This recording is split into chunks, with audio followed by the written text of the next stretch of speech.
माझं चुकलं मॅडम, माफ करा मला. हा काय म्हणलं? माफ करा. पट्टी. माफ करा मॅडम, चुकलं माझं. यापुढं मी असं करणार नाही.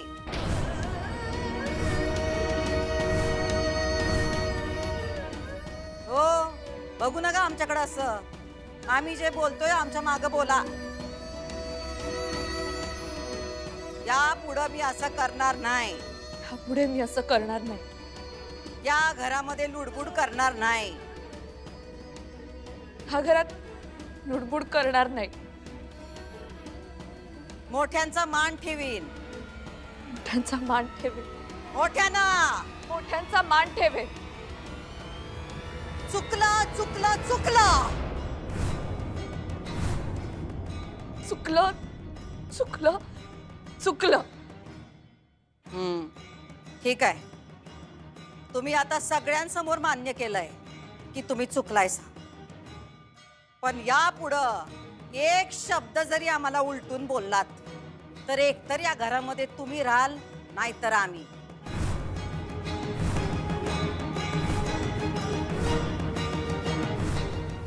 बोला, हाय मंजूर?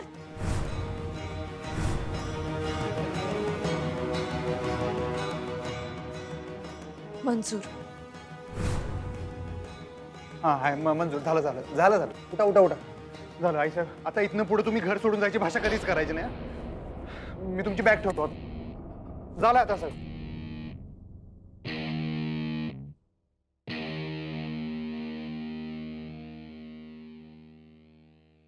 सुनबाई, सत्य का सुख हे ठरवा आता.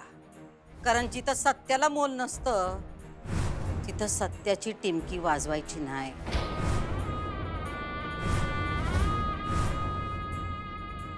आम्हाला इथं येऊन 25 वर्ष झाली. तुम्हाला अजून 1 वर्ष पण झालं नाही. लहान आहेसा तुम्ही. इथं सांभाळूनच राहा.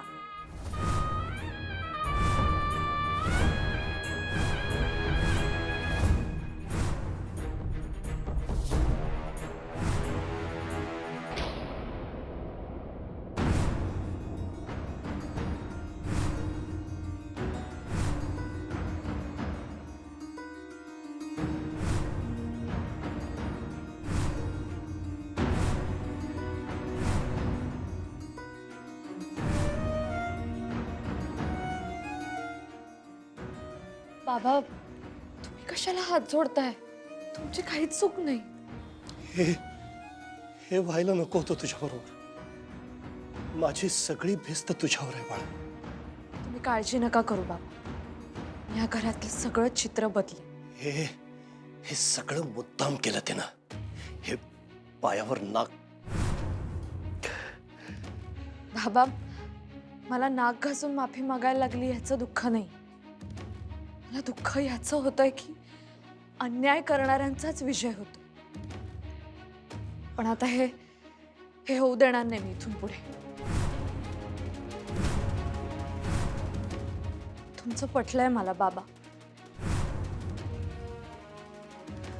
आता मी भुवनेश्वरी मॅडमना त्यांच्याच पद्धतीनं मात दे.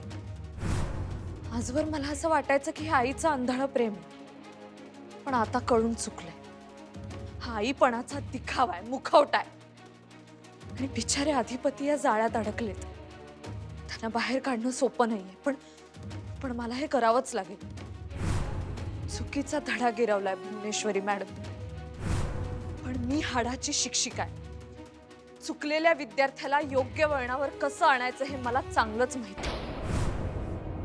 आणि ते केल्याशिवाय मी आता गप्प बसणार नाही.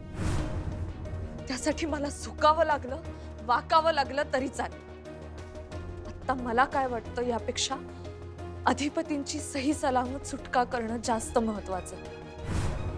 बिचाऱ्या अधिपतींना निरक्षर ठेवून भुवनेश्वरी मॅडमनी त्यांच्या आयुष्याशी खेळ केला.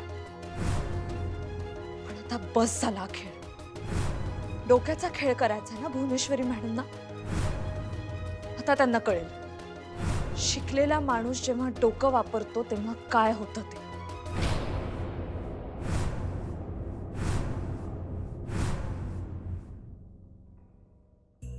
बसा इथं इथं बसा. आराम करा तुम्ही. ही बॅग आत्ताच्या आत्ता मोकळी करा. तुम्ही लक्षात ठेवा, ही बॅग आता परत कधीच भरायची नाही. अधिपती, आम्ही हे सगळं मुद्दामून नाही हो केलं.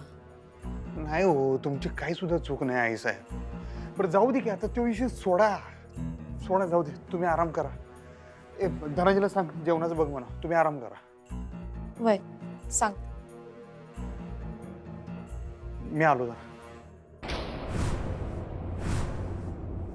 तुम्ही रागाला नव्ह ना आमच्यावर? तुमच्यावर कशाला रागवी नाही साहेब? नाही म्हणजे आम्ही सोनबाईंना नाक घासून माफी मागायला लावली म्हणून? नाही, त्यांची चूक झाली होती. माफी तर मागायला पाहिजे ना. जाऊ दे, तो विषय सोडा की तुम्ही. जाऊ दे, सोडा सोडा. मी आलो, तुम्ही बसा. मी जाऊ ना? ते मोकळ कर म्हणा.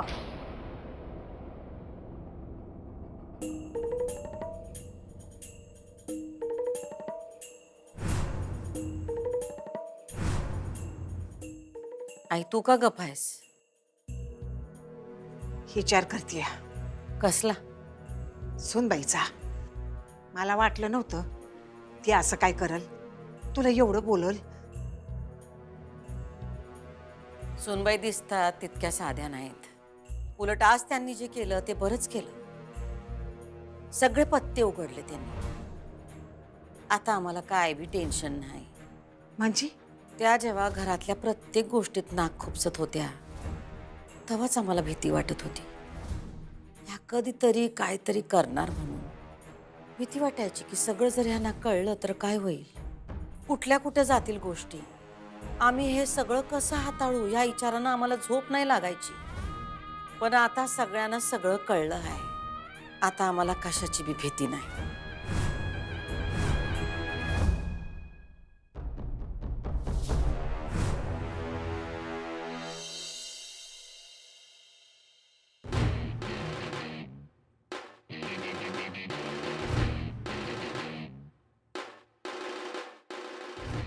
आता शांत बसून चालायचं नाही. सोनबाई जरा आतीच करायला.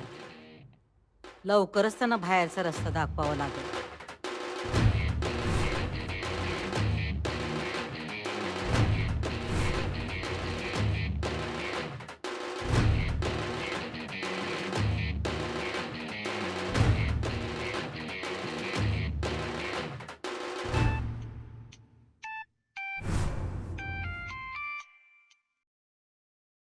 बोला मॅडम.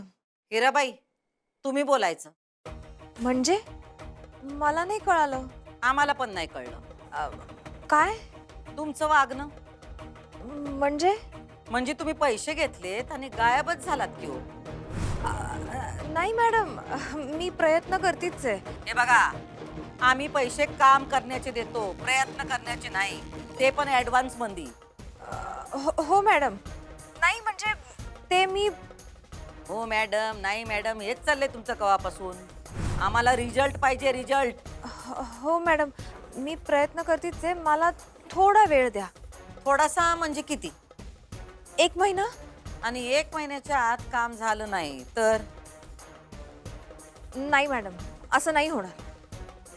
नाही काय आहे, महिन्याभराच्या आत जर अधिपतींनी तुमच्या बहिणीला माहेरी आणून सोडलं तर त्याचं क्रेडिट काय तुम्हाला मिळणार नाही आणि पैसे पण मिळणार नाही.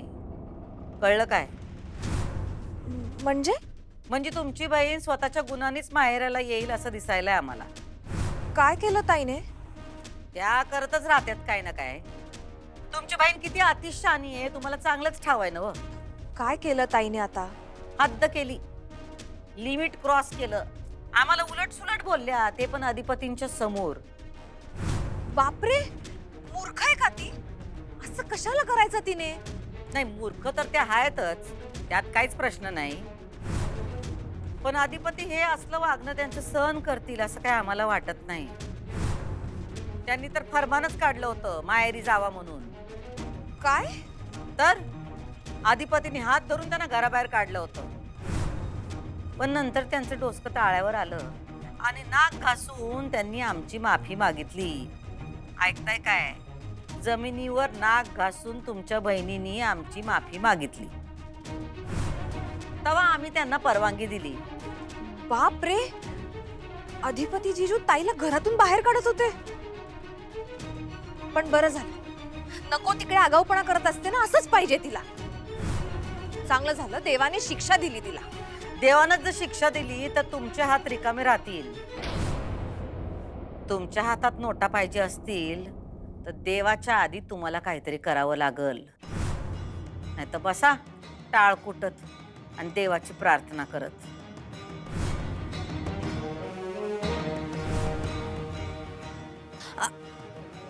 हॅलो,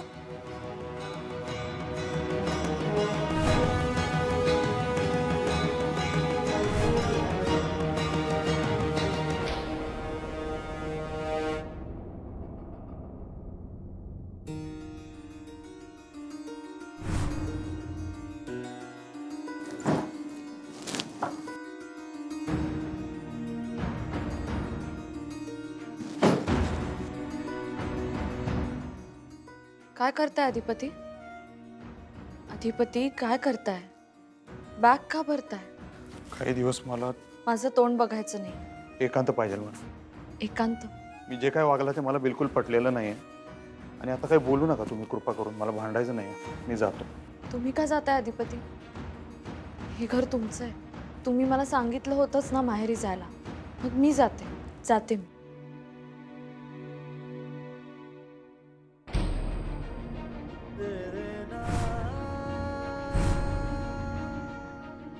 का असं करताय मास्तरीन भाई तुम्ही? काय केलंय मी?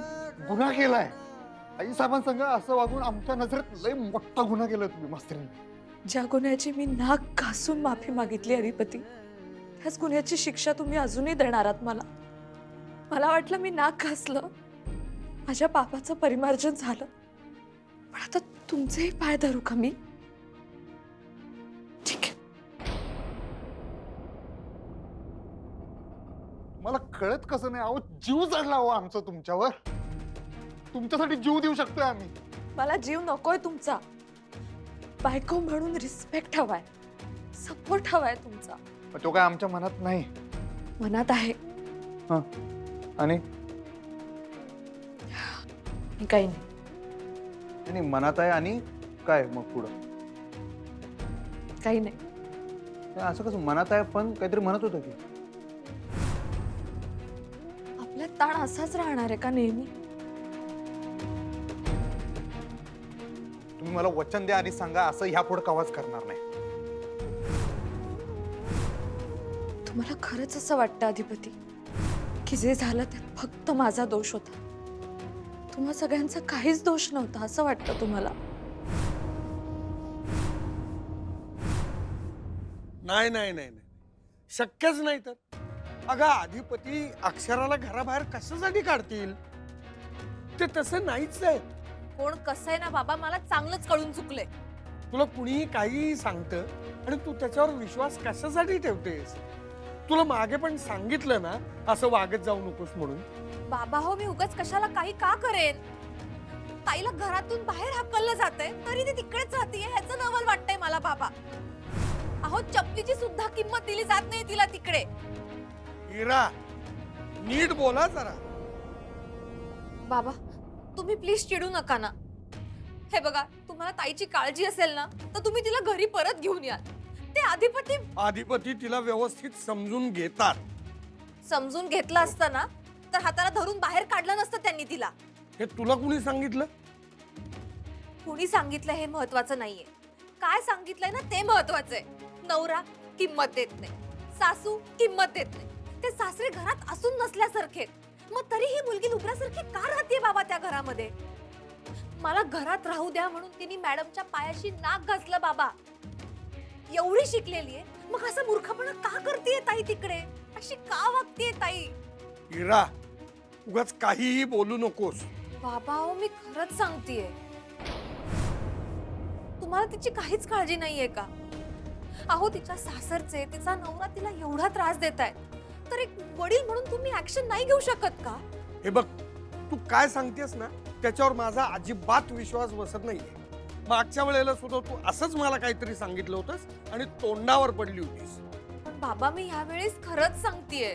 ते खरं असतं ना तर अक्षराने लगेच मला फोन केला असता आणि मला सांगितलं असतं की बाबा या आणि मला लगेच घेऊन जा, मला इथे राहायचं नाहीये. मी माझ्या मुलीला चांगलं ओळखतो.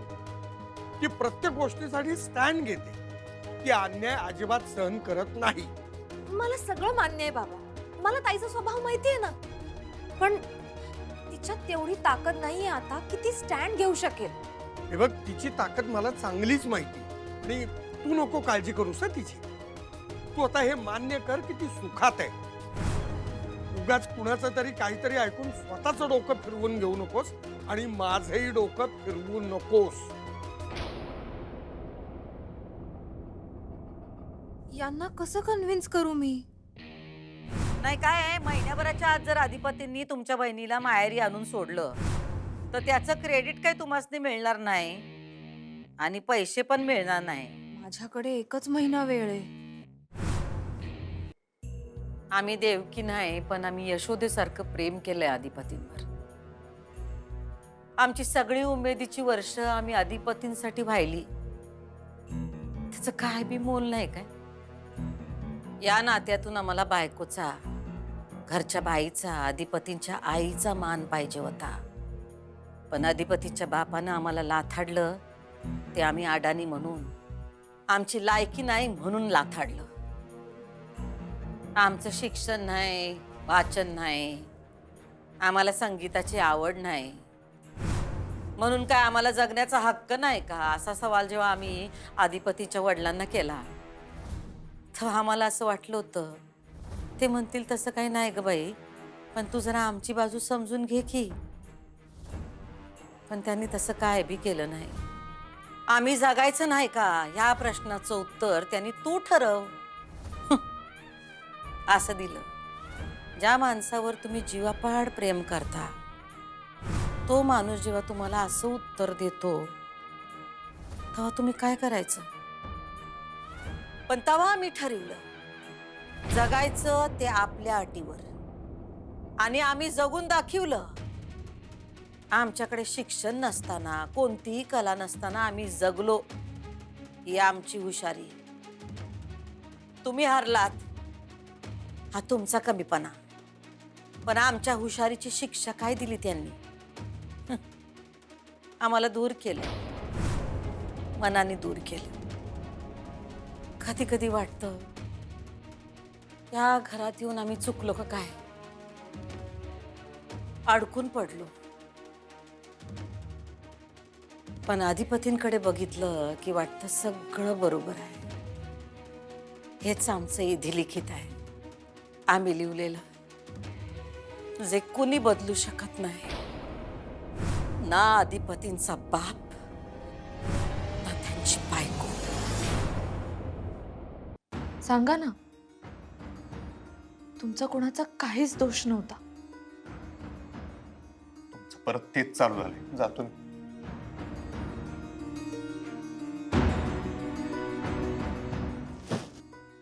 पूर्ण ऐकून जा प्लीज.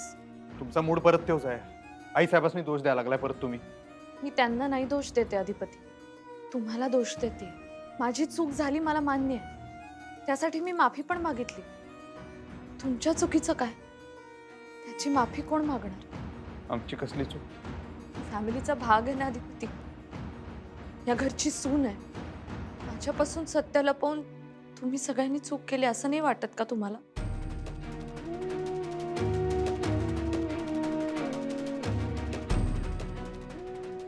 सहा महिने झाले अधिपती मी या घरात येऊन.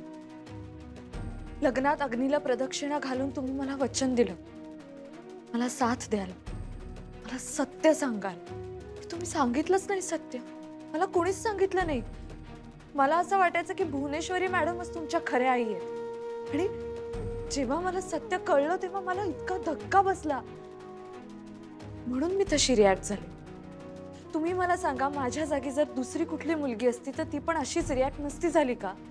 पण तुम्हाला कळल्यावर तुम्ही माझ्या संग येऊन बोलायला पाहिजे होतं ना. तुम्ही डायरेक्ट आई साहेबांनी बोलला, ती बी असलं ताड बोलला. तुम्ही त्याचा परिणाम काय झाला बघितलं ना. घर सोडून चालल्या होत्या त्या. तुम्ही पण मला सांगितलं होतंच की घर सोडून जायला.